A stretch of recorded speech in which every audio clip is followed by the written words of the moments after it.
Plastic material, suppose we are having raw plastic, okay, तो उसे अगर हमें कोई शेप देना है, कोई आर्टिकल बनाना है फ्रॉम दैट मटेरियल, तो जो टेक्निक होता है ना, the technique of giving any desired shape to the plastic by the use of mold, हमारे पास मोल्ड होगा, then only we can give the shape, right? So this process is called as a fabrication or molding. But in molding process or in the fabrication, when we use the raw plastic material as it is, so to give any shape it's not possible. आपको अगर लगता है कि मुझे ये shape चाहिए, वो shape चाहिए, तो शेप आपको प्रॉपर नहीं मिलेगा, बिकॉज हमारे पास जो रॉ मटेरियल होता है उसमें जो प्रॉपर्टीज होती है वो इतनी खास प्रॉपर्टी नहीं है, तो उसे इम्प्रूव करने के लिए, to improve the existing properties, okay, और कुछ एक्स्ट्रा न्यू प्रॉपर्टी उसके अंदर लाने के लिए हमें उसमें क्या ऐड करना पड़ता है, that is called as additives, additives हमें ऐड करना पड़ता है, okay. So before fabrication we will discuss additives of the plastic, कौन कौन से एडिटिव्स होते हैं, एडिटिव्स डालने के बाद क्या होता है, ये पहले हम देखेंगे, and after that we will discuss about the fabrication और मोल्डिंग। Is it clear? ठीक है, so let's see polymer additives.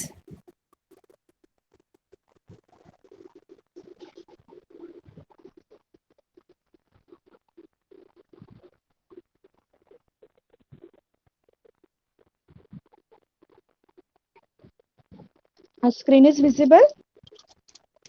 Yes, ma'am.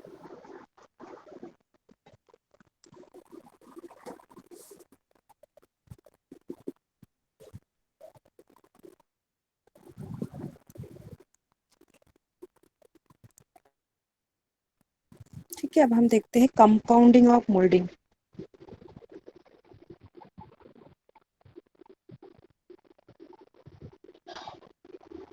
Compounding of plastic,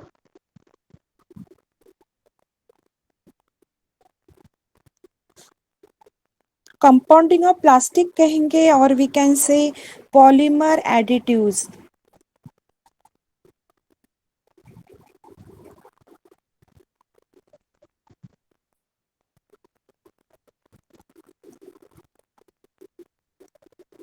polymer additives, और इसे हम कह सकते हैं इंग्रेडिएंट्स, पॉलीमर इंग्रेडिएंट्स।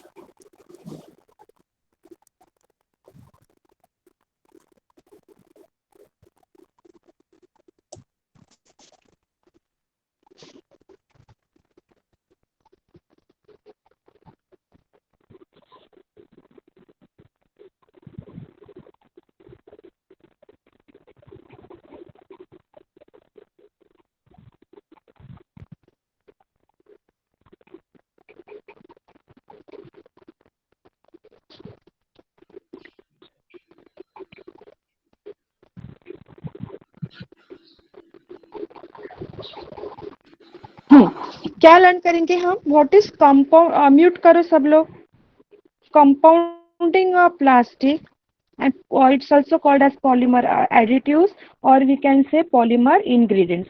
अब ये हमें क्यों ऐड करना है, right? Now suppose we are having this raw plastic material with us, raw plastic material है, okay, with the help of this material हमें कोई एक शेप देना है यहाँ पे, राइट?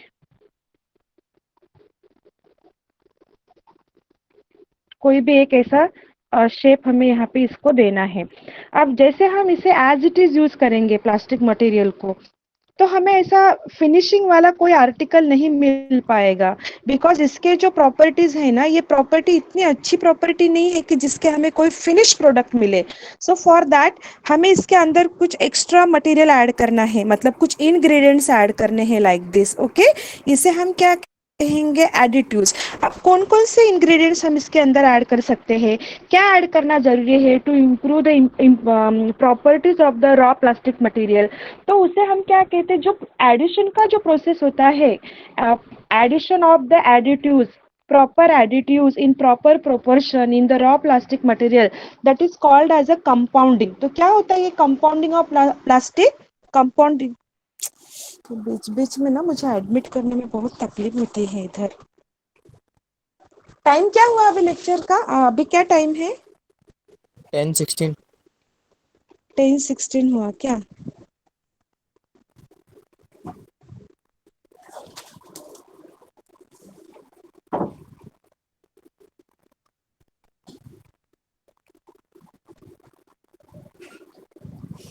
आदिल नेक्स्ट टाइम ना जल्दी ज्वाइन करना है क्लास, हाँ, अदरवाइज एंट्री नहीं मिलेगी क्लास में।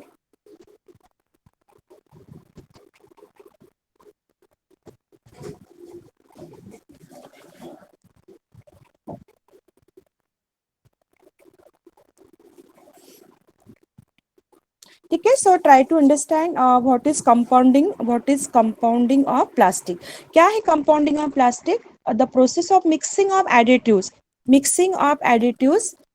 in a required proportion to the main plastic in order to modify certain existing properties and to incorporate certain new properties so that we can use this new plastic material for giving any desired shape. Okay, and this process is called as a compounding of plastic. Point is clear? हाँ, yes. Hello, समझ में आया कि नहीं? Yes ma'am. Ma'am वो additive क्या होंगे? ठीक है, एक मिनट रुको।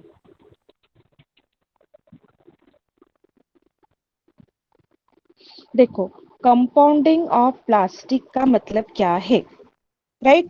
अब हमारे पास ये रॉ प्लास्टिक मटेरियल, इसके अंदर कुछ भी नहीं, सिर्फ ऐसा रॉ मटेरियल है ये, राइट? अब ये रॉ मटेरियल यूज करके आपको कोई भी डिजायर्ड शेप नहीं मिलेगा, फिनिश्ड प्रोडक्ट नहीं मिलेगा, क्योंकि इसकी जो प्रॉपर्टी है ना, रॉ मटेरियल की जो प्रॉपर्टी है, ये इतनी एफिशिएंट नहीं है कि इससे आपको कोई फिनिश्ड प्रोडक्ट मिले, राइट?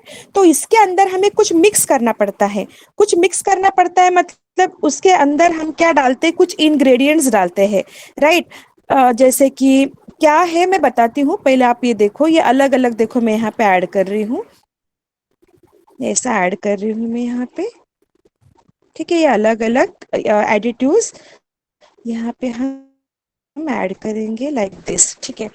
जैसे कि A, B, C, D, E, F, जो भी हमें यूजफुल है, जैसे हमारे रिक्वायरमेंट है, according to that we will add all this ingredients in this raw plastic material. तो ये क्यों करना है? क्या होता है compounding of plastic? So compounding of plastic, it is the process of mixing of this additives in a required proportion to the main plastic. ये जो हमारा मेन प्लास्टिक है ना, इसके अंदर हमें डालना है। क्यों डालना है? In order to modify certain existing properties. इसके अंदर ऑलरेडी जो कुछ प्रॉपर्टीज है, उसको हमें क्या करना है?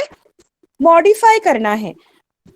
In order to modify certain existing properties and to incorporate certain new properties, और कुछ न्यू एक्स्ट्रा प्रॉपर्टीज इसमें ऐड करने के लिए, ओके, हम क्या करेंगे, इसके अंदर एडिटिव्स डालेंगे, so that we will get the new plastic, and then that new plastic we can use for giving the desired shape of an article. Okay, and this process is called as compounding of plastic. The definition is clear? Yes ma'am.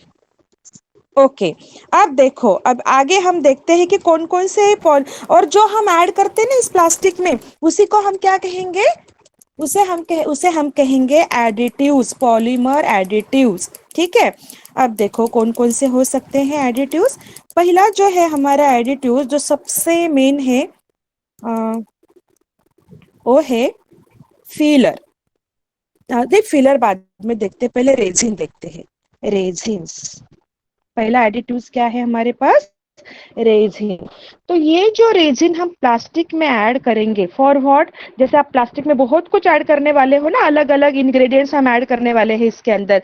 तो resin का काम क्या है कि resin is act as a binder का काम करता है। ये बाइंडर का काम करता है, मतलब क्या करता है? It hold all ingredients together. इस प्लास्टिक में सबको एक साथ होल्ड करने का काम करता है ये रेजिन। जैसे आपने बहुत कुछ इसके अंदर ऐड कर दिया है, राइट? बहुत कुछ ऐड किया है, तो सबको होल्ड करने का काम ये रेजिन करता है। तो इसका मेन फंक्शन क्या है, आपको याद रखना है कि मतलब बहुत ही छोटे छोटे पॉइंट्स है ये।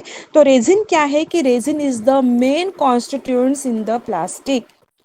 It is act as a binder.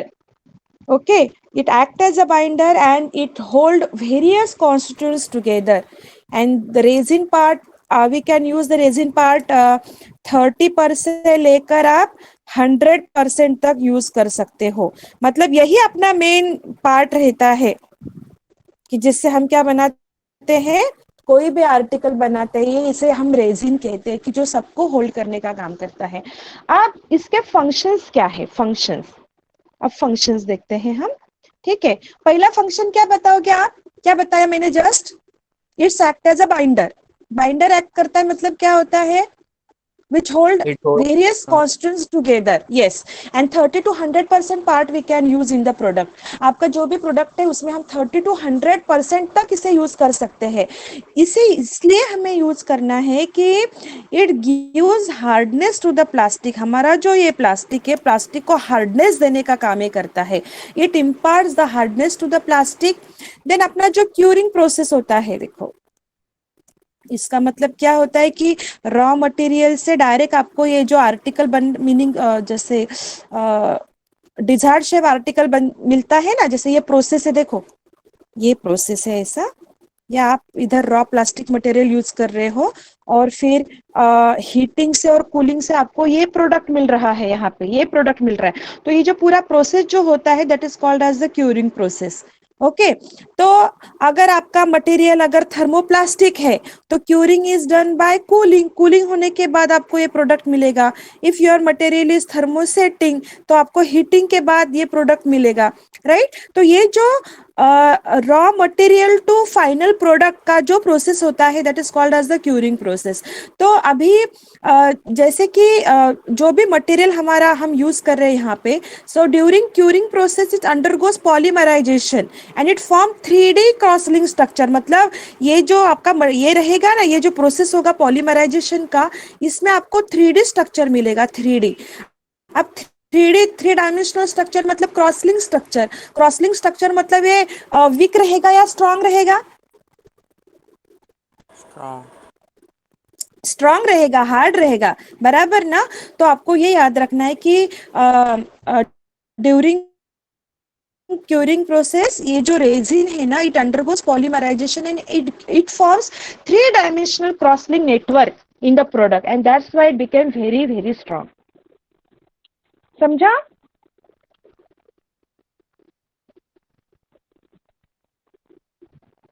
Hello, Yes, ma'am.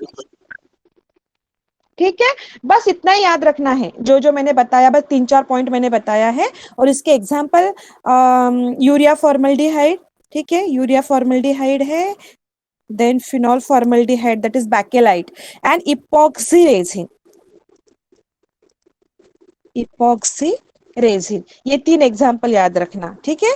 Urea formaldehyde, phenol formaldehyde और बैकेलाइट और epoxy resin, these are the example of the resin. ठीक है, अब नेक्स्ट पॉइंट हम देखते हैं। अब जैसे आपने एक देखा ना, फिर रेजिन देखा, आपने पहला देखा रेजिन्स देखा, रेजिन्स हमें ऐड करना ही है, राइट। हाँ, अब दूसरा जो है वो है अपना फिलर,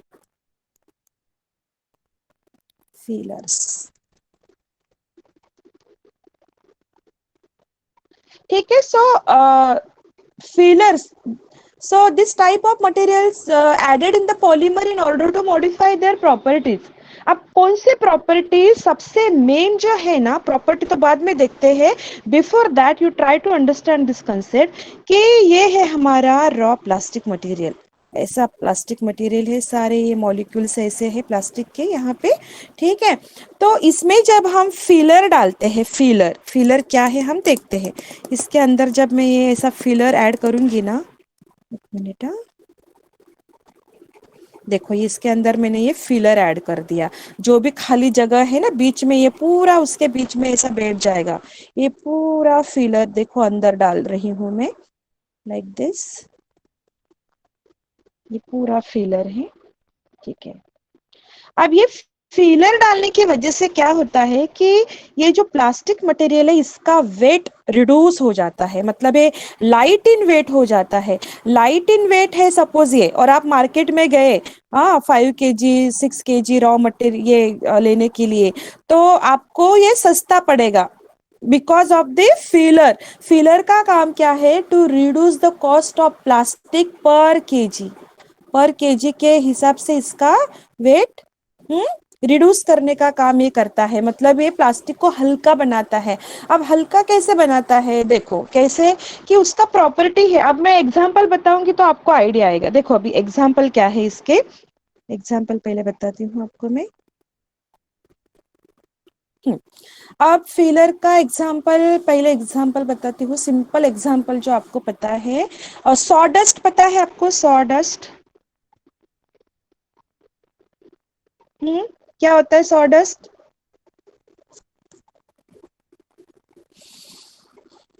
रोल नंबर 52। नाम वो वुड का ये रहता है, आ शेविंग्स, वुड का शेविंग्स रहता है।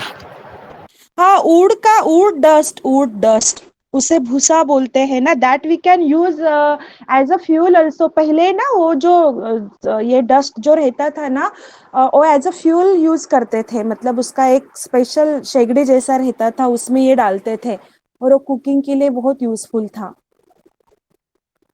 ठीक है ना, सॉडस्ट सबको पता है ना, लकड़ी का जो ये रहता है ना डस्ट, उसे बोलते हैं sawdust. So this sawdust we can use here. Then another example, paper pulp. Paper जो होते हैं वाटर में सोक करके उसका क्या बनाते हैं, पल्प बनाते हैं, pulp, and that pulp we can use as a resin, sorry sorry sorry, as a filler. ठीक है।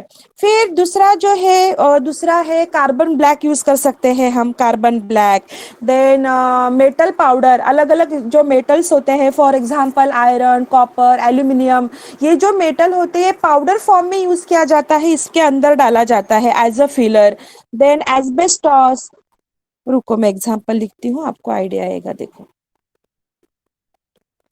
देखो, mica, then asbestos, silicates, silicates है।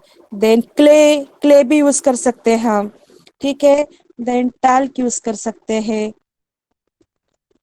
ठीक है।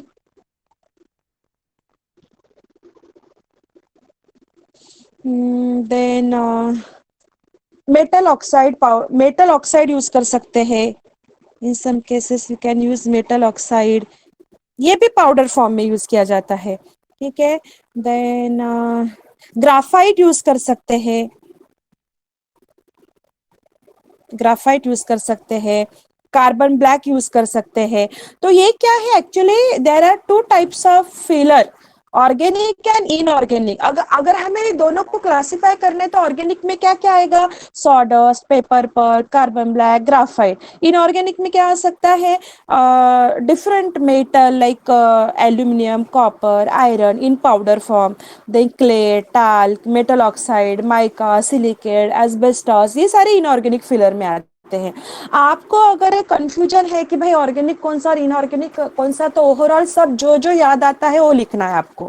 ठीक है। हाँ, अब देखते हैं फंक्शन, क्यों हमें ये सब ऐड करना है। पहला क्या रीजन बताया मैंने, क्यों ऐड करना है, ये क्या मेन काम करता है? हम्म, वेट रिड्यूस करते हैं। yes, it to reduce the cost of plastic, cost of plastic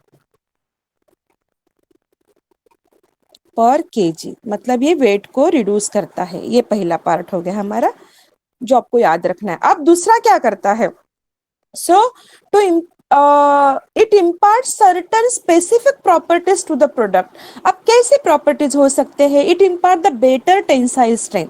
ठीक है, बेटर टेंसाइल स्ट्रेंथ। ठीक है। फिर इट इम्पार्ट हार्डनेस, हार्डनेस भी देता है ये, impart hardness. Then it gives the finishing, जो आपका प्रोडक्ट होता है उसको फिनिशिंग देता है। Then workability,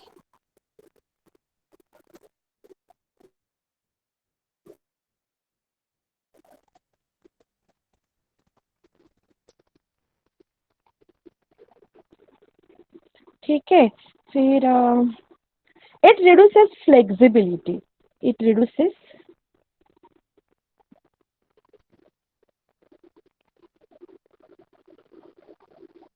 flexibility. ठीक है, समझा ये सब कुछ आपको? हम्म, क्या क्या बताया मैंने? और सबसे मेन जो है, it impart the opacity. Opacity, it impart the opacity. Opacity का मतलब क्या है? क्या है ओपेसिटी का मतलब?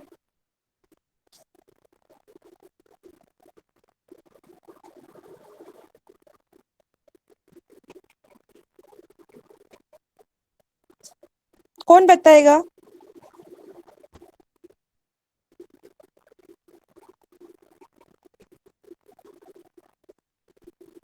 देखो अंदर कुछ मटेरियल रख दिया है, ये प्लास्टिक का डब्बा है, इसके अंदर कुछ मटेरियल हमने रख दिया है, ठीक है, इसमें कुछ रखा हुआ है, ठीक है। अब ओपेसिटी का मतलब क्या है ये हम समझेंगे। इस डब्बे में जिससे कुछ तो लाइट पास हमने हो रखा होता है। मैम, उसको ही बोलते हैं। और दूसरा क्या मीनिंग होता है ओपेसिटी का?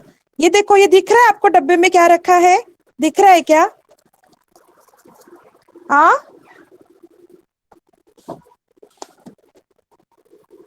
हेलो। मैम दिख यस रहा है। मैम। अरे इसके अंदर क्या है दिख रहा है ना? ये डब्बे में क्या रखा है दिख रहा है ना आपको? Yes ma'am. दिख रहा है या नहीं दिख रहा है? दिख रहा है ना, बिकॉज ये ट्रांसपेरेंट है इधर, ठीक है ना? अगर आपको ओपेसिटी इसका बढ़ाना है प्लास्टिक का, ओपेसिटी का मतलब ओपैक, पता है क्या ओपैक? Transparent, OPEC. फिलर की वजह से क्या होता है, अगर आपको ओपेसिटी अगर इसका बढ़ाना है तो देखो, अब ये दिख रहा है आपको? कुछ दिखाई दे रहा है इधर अंदर क्या रखा हुआ है? दिखाई दे रहा है इधर?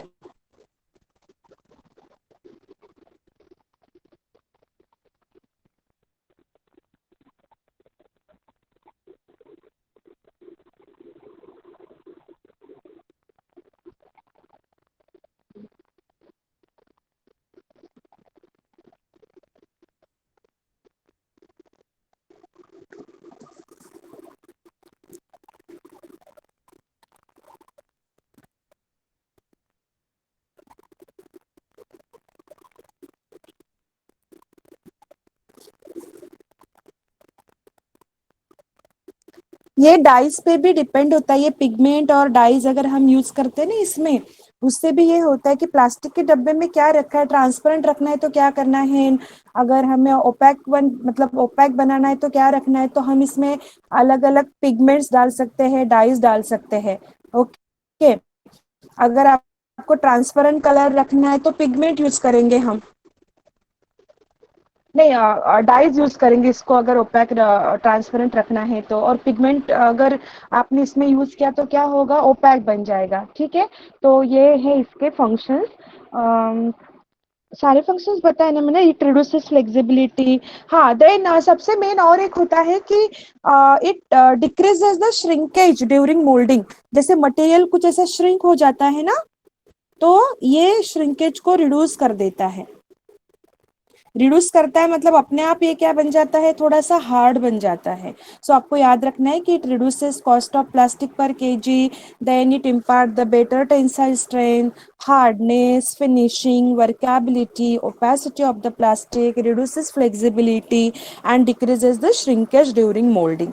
So all these are the functions of filler. And what are the example? क्या बताया मैंने example? Metal powder, clay, talc, silicates, mica, asbestos, paper pulp, carbon black, graphite, sawdust, all these are the example of the filler. ठीक है, समझा? Filler के बारे में समझा सबको?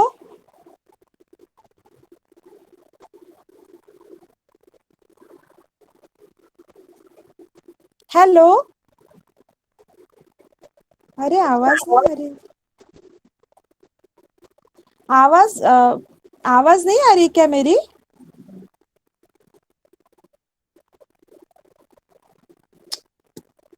हेलो, तुम लोग कुछ बोलते ही नहीं, मुझे लगा कि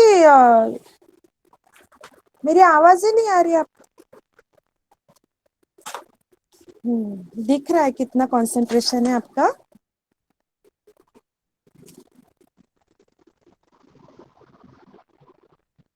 अभी क्वेश्चन पूछती हूँ आपको।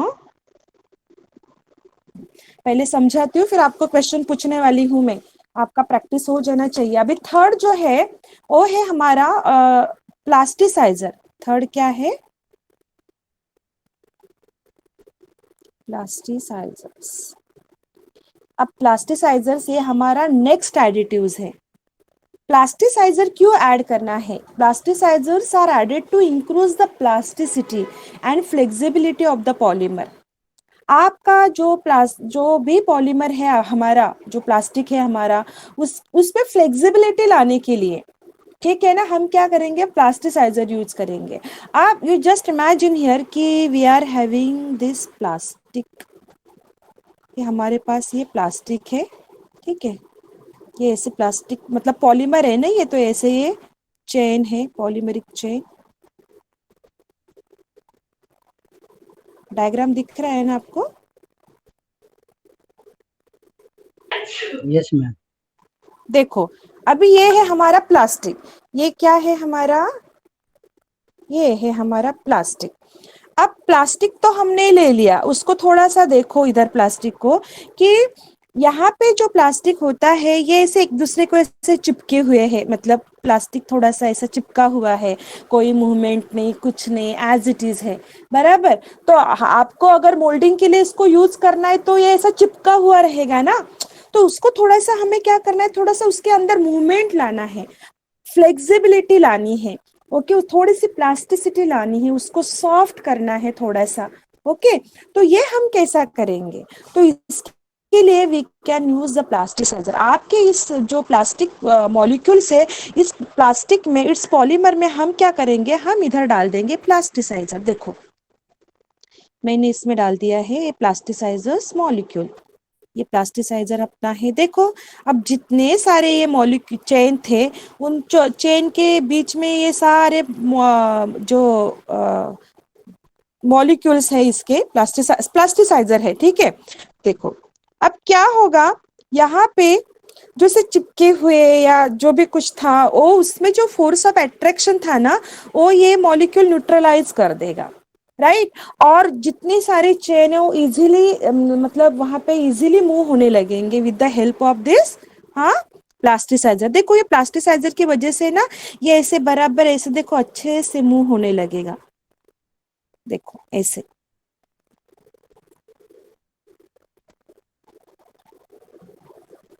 देखो मूवमेंट होगा यहाँ पे अच्छे से, और मूवमेंट होने की वजह से क्या होगा? हम्म, उसमें क्या बढ़ जाएगा?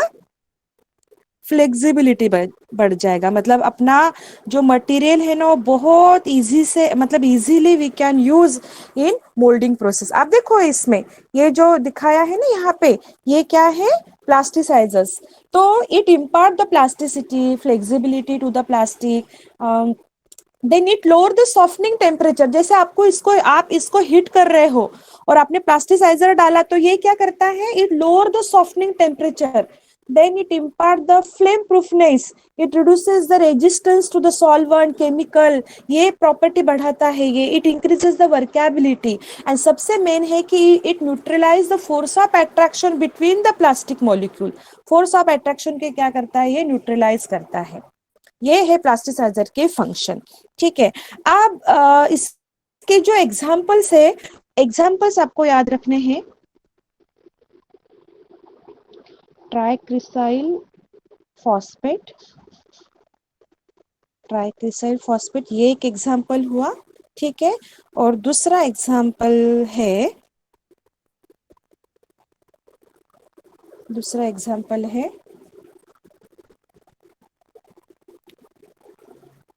Triphenyl phosphate. देखो, पहला क्या था?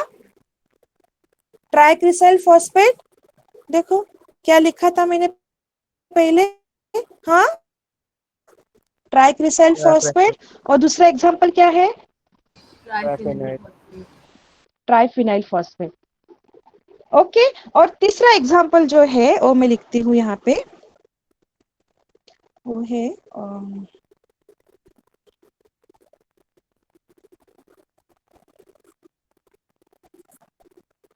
esters of fatty acid, esters of fatty acids।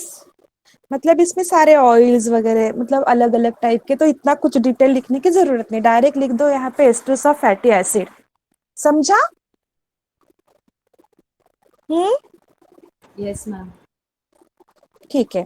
अब नेक्स्ट जो है वो है लुब्रिकेंट।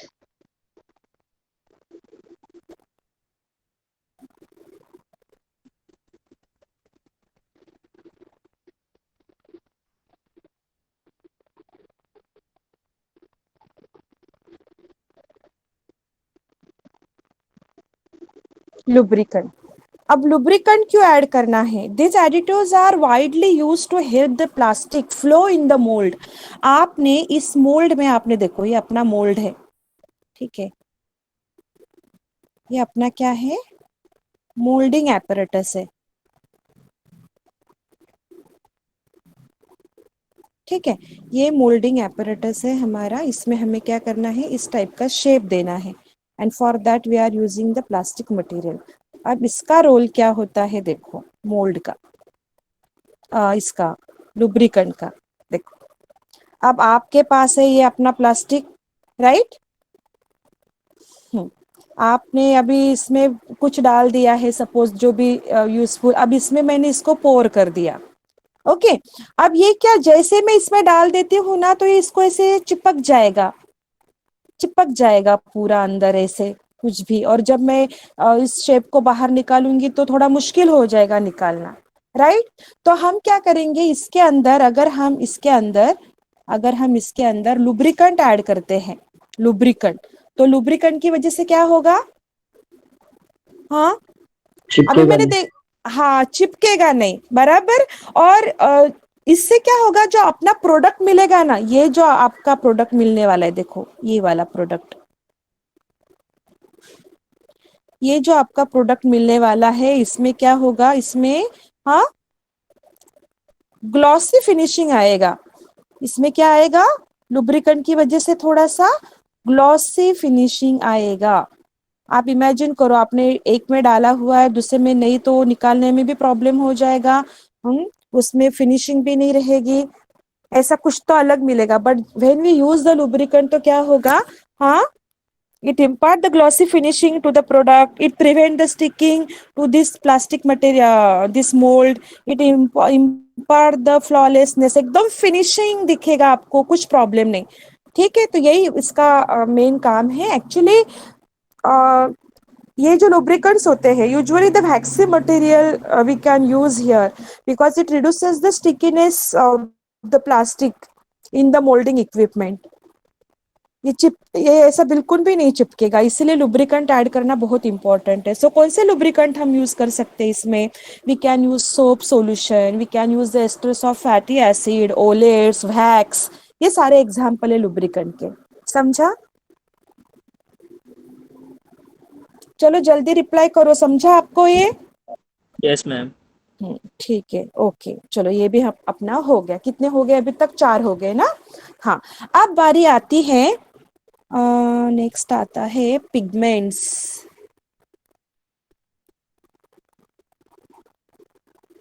पिगमेंट्स और डाइज, ठीक है, पिगमेंट्स और डाइज। अब मुझे बताओ क्यों ऐड करना है पिगमेंट्स और डाइज? क्यों ऐड करना है बताओ? क्या होगा पिगमेंट और डाइज से प्लास्टिक में? कलर ऐड होगा। कलर आएगा। आप मार्केट में जाएंगे तो पहले हम कलर देखते हैं ना, कुछ खरीदना है प्लास्टिक का, कुछ खरीदना है तो कलर भी देखते हैं ना। अगर कलर नहीं रहा तो अच्छा लगेगा क्या वो दिखने में? तो कलर का बहुत ही इंपॉर्टेंट रोल होता है ना, कि हमें कलर्स बहुत अच्छे लगते हैं। So to impart the desired colour to the plastic, जो मनचाहा कलर आप दे सकते हो, to impart the desired colour to the plastic. अब इसमें भी you can use dyes as well as you can use the paint. अब डाइज का यूज, जैसे डाइज मतलब आपको ट्रांसपेरेंट कलर देना है, ट्रांस कलर्ड है बट कैसा? इक्विपमेंट हमारा जो भी कुछ रहेगा प्लास्टिक का वो ट्रांसपेरेंट है बट कलर है, ओके। अगर आपको करना है तो उसके लिए डाइज यूज किया जाता है। Dyes gives a transparent colour, and pigments अगर हमने डाल दिया तो इट गिव्स ओपैक वंस, मतलब कलर है बट अंदर क्या रखा है आपको दिखाई नहीं देगा, ठीक है। तो इसका बहुत ही सिंपल है कि there are two types of pigment, organic, inorganic. फिर ऑर्गेनिक में और इनऑर्गेनिक में अलग अलग एग्जांपल लिख सकते हो आप। जैसे ऑर्गेनिक में carbon black, if you use carbon black so you कौन सा कलर मिलेगा, black colour. Then azodized yellow colour, anthraquinone yellow colour. Then TiO2 अगर आपने यूज किया तो ये व्हाइट कलर के लिए यूज किया जाता है TiO2। देन BaSO4, ओके, ये भी व्हाइट कलर के लिए यूज किया जाता है। लेड क्रोमेट येलो कलर के लिए, जिंक क्रोमेट ग्रीन कलर के लिए। मतलब number of pigments and dyes are available. आपको जैसा कलर चाहिए वैसा कलर, मतलब क्या है कि it impart the desired colour to the plastic. Is it clear?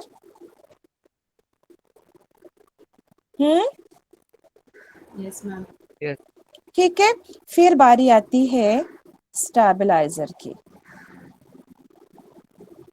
Stabilisers, अब नेक्स्ट है स्टेबलाइजर। अब स्टेबलाइजर का क्या है, देखो जैसे कि अभी मेरे पास ये कुछ मटेरियल बन रहा है, राइट। उसको कलर दिया है मैंने ऐसा डार्क ग्रीन कलर, ठीक है। अपने पास ये डार्क ग्रीन कलर इसका है, हमने ऐड किया हुआ ये कलर, और ये कलर है इसको ऑलरेडी, ठीक है। बट क्या होगा, जैसे कि आप हीट कर रहे हो ना इसको, प्रोसेसिंग में आपने ये डाला हुआ है प्लास्टिक में और आप मोल्डिंग कर रहे हो, और आपने ये वाला कलर इसके अंदर डाला हुआ है। आपको लगता है कि आपके आर्टिकल को ये कलर आना चाहिए, इसलिए आपने ये कलर डाला हुआ है।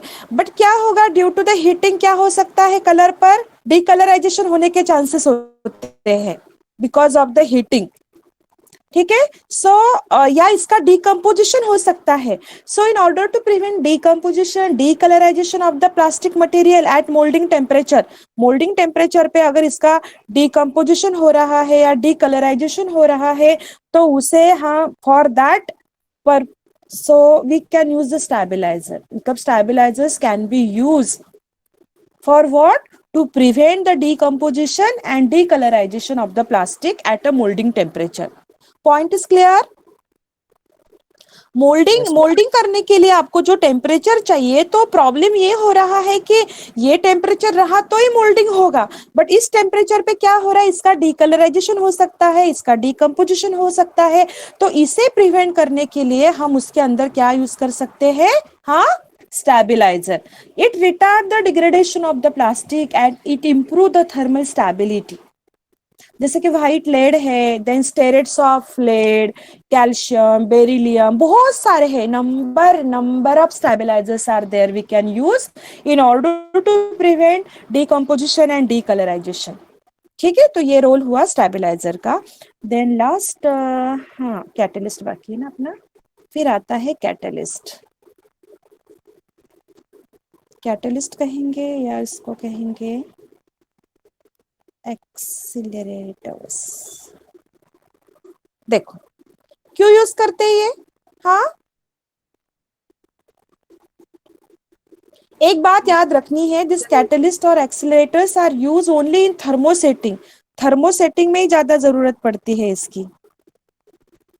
थर्मोसेटिंग अगर आपका प्लास्टिक थर्मोसेटिंग इन नेचर है ना, then only we can use, मतलब कैटलिस्ट तभी जरूरत पड़ती है। इसका मेन क्या काम है कि they accelerate the rate of polymerization.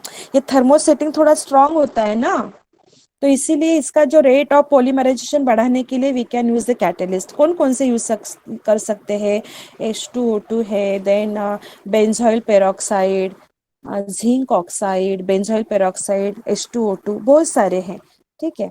ये हो गया अपना।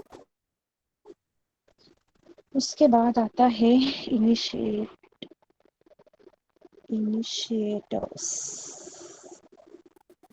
क्या है ये, हाँ ये just to initiate the polymerization, initiate करना, स्टार्ट करने के लिए थोड़ा सा यूज किया जाता है ये, जरूरत है तो, अदरवाइज नो नीड। इसमें भी पेरोक्साइड वगैरह हम यूज कर सकते हैं, ये इतना कुछ इंपॉर्टेंट नहीं, इतना इजी एग्जाम में आता भी नहीं। आपको एग्जाम में क्या क्या आ सकता है, write a short note on the following, okay नीचे रहेगा आपका resins, then fillers, okay then plasticizers, फिर डाइज, पिगमेंट, और ज्यादा से ज्यादा क्या आ सकता है? क्या क्या देखा? Resin, filler, plasticizer, lubricant. ये भी बहुत इजी, ये भी नहीं आएगा, ये भी नहीं आएगा एग्जाम में। सबसे मेन क्या क्या है देखो, सबसे मेन फिर से बोल रही हूँ मैं आपको, सबसे मेन जो है वो है रेजिन्स, फिर फिलर्स, फिर प्लास्टिसाइजर्स, और उसके बाद हमने देखा स्टेबलाइजर, हाँ लुब्रिकेंट्स, ठीक है, पिगमेंट, और पिगमेंट्स, यस पिगमेंट्स और डाइज, कैटलिस्ट, स्टेबलाइजर्स। ये है अपने, क्या है, क्या है ये सब, क्या कहेंगे इसको हम? एडिटिव्स। क्या कहेंगे इसको हम? हाँ, एडिटिव, एडिटिव्स, एडिटिव्स कहेंगे या इंग्रेडिएंट्स। और ये सब कुछ जिसमें डाला जाता है, सब कुछ जिसमें डाला जाता है, उस प्रोसेस को क्या कहते हैं हम? उस प्रोसेस को क्या कहते हैं?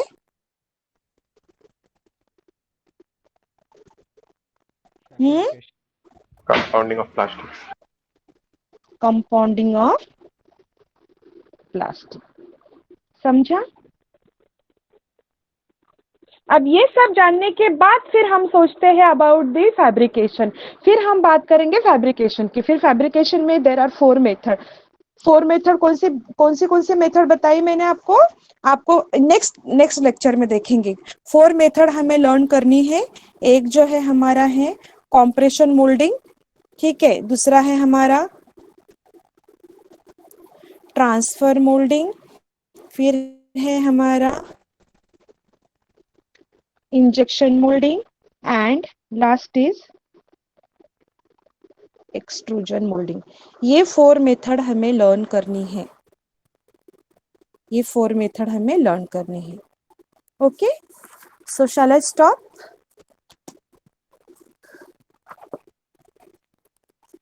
ठीक है।